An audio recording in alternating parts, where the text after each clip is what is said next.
When you're married, you expect respect, not perfection, but honesty and loyalty. My wife Amanda seemed to have forgotten that part. For months, she'd been talking nonstop about her work husband, a coworker named Ethan. Every story she told included him, his jokes, his help, his amazing support. At first, I brushed it off, but then she started comparing us. Ethan never forgets meetings, she'd say. Ethan always listens. Every mention chipped away at something inside me. I tried to stay calm. She called it just a friendship, but something about the way she smiled when his name came up didn't sit right. One evening, she came home glowing with excitement. There's a company gala next week, she said. It's a big deal.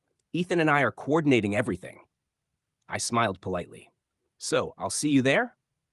She hesitated. Actually, it's a work thing. Spouses aren't required. It might be boring for you. That's when I knew something was off. I had been to her company's galas before. They always allowed spouses. She just didn't want me there. But I didn't argue. I just nodded and said, "All right, if you think it's for work."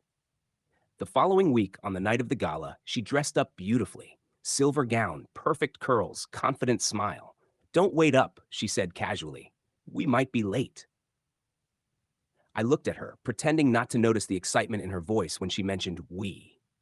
After she left, I made a quiet call to my friend Eric, who happened to be a photographer for the event. "Can you get me in?" I asked. He laughed. "Of course, man. I'll leave your name at the desk." 30 minutes later, I was walking into that ballroom, dressed in a black tuxedo. The music was soft, the lights warm, and laughter echoed from every corner. I scanned the crowd, and there she was. Amanda, laughing a little too loudly, standing a little too close to Ethan. I clenched my jaw but didn't move toward them.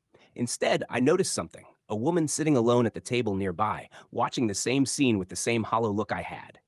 I walked over and said quietly, "You must be Mrs. Dalton." She looked up. "And you must be Amanda's husband." We shared a long, understanding silence. She sighed. "He told me not to come. Said it was work-related." I nodded.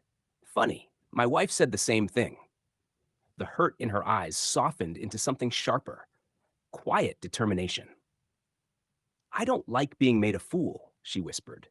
"Neither do I replied. When the host announced a slow dance, Amanda and Ethan went to the center of the floor. I could feel my blood boiling, but before anger could control me, Ethan's wife stood and said, "Let's give them a little surprise." She took my arm, led me to the dance floor, and smiled calmly. "If they can dance, so can we." I followed her lead. As we moved under the soft lights, people began to notice. Whispers filled the room. Amanda froze mid-step, her smile vanishing.